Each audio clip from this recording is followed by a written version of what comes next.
Bonjour à tous, c'est Jean-Luc O sur sa chaîne YouTube. Aujourd'hui, nous allons parler du drone éco-responsable de Segula Technologies qui veut démontrer sa capacité d'innovation. Alors, c'est un drone un peu étrange avec des hélices toroïdales. C'est un système compact de piles à combustible à hydrogène avec des matériaux composites recyclés. Le groupe d'ingénierie Segula Technologies a donc dévoilé un concept de drone dans l'espoir de séduire des acteurs de ces secteurs ou celui des VTOL. Le premier vol doit intervenir en 2025. Le marché du drone ne cesse d'attirer les regards, les esprits et donc de nouveaux acteurs. Au dernier salon du Bourget, c'est le groupe d'ingénierie Segula Technologies qui s'est joint à la partie en y dévoilant un drone éco-responsable selon l'entité. A contrario du DIDAV, DELAIR ou H3 Dynamics qui développe et commercialise ces engins sans pilote à bord, le groupe d'ingénierie ne souhaite pas développer en série ce drone imaginé avec une envergure de 2 mètres sur 2.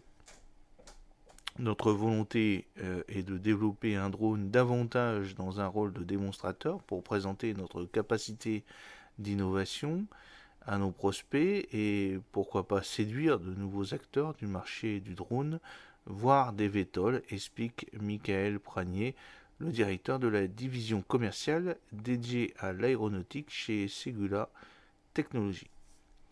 Pour l'instant, il n'est qu'une maquette fraîchement sortie d'un bureau d'études et le groupe mondial vise un premier vol en 2025.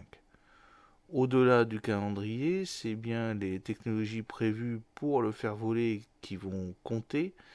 Avec ce projet particulièrement, nous avons vocation à démontrer notre capacité à dépasser des barrières technologiques, ajoute-t-il.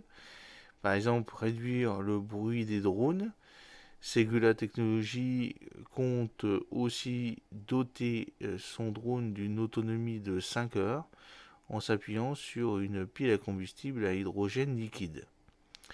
Le challenge sur ce point est donner un maximum d'autonomie et de puissance au drone dans un petit espace.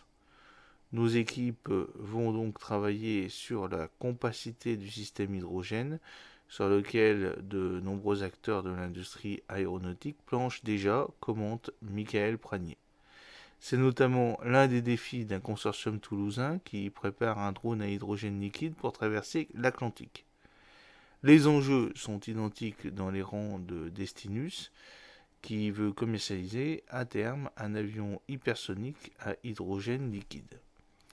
L'autre innovation phare de ce concept car repose sur son système de 4 hélices toroïdales. Ce type d'hélice qui se présente sous la forme d'une hélice avec 3 anneaux qui s'entrecroisent. Selon le porteur de projet, ce système devrait permettre de transporter des charges significativement lourdes sans être encore capable de préciser une fourchette.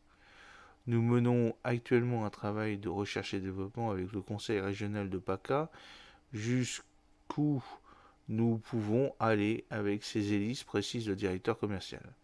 Des laboratoires mènent aussi des travaux sur l'apport de cette technologie dans l'industrie aéronautique et, selon les premières constatations, elle permettra de concevoir des drones beaucoup moins bruyants. Une aubaine dans l'optique d'une exploitation future des drones et des VTOL en milieu urbain. Cette technologie est notamment déjà utilisée dans la marine et a déjà fait ses preuves. L'expertise aérospatiale et technologique dont dispose le groupe lui permet de créer des passerelles entre différents secteurs pour exploiter de façon efficiente un panel d'innovation pour faire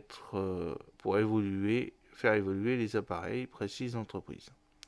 Enfin, ce drone, présenté comme éco-responsable, le sera aussi par la matière qui compose sa coque, un matériau composite nylon-carbone recyclé provenant du démantèlement d'aéronefs. C'est la solution la plus avancée en interne et un dépôt de brevet est en cours souligne Michael Pranier.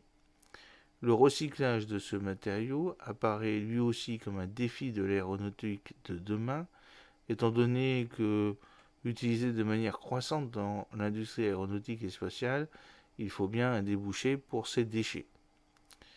Pour preuve, le pôle de compétitivité de l'Aerospace Valley, aux côtés de Tarmac Aerosave, a récemment lancé un AMI dédié à l'économie circulaire dans la filière. J'espère que cette petite vidéo vous a plu. N'hésitez pas à laisser vos commentaires au niveau de cette vidéo, de cliquer sur le pouce bleu et de partager cette vidéo avec les personnes que vous connaissez et ainsi que sur les réseaux sociaux. Fidèlement, Jean-Luc O. À bientôt.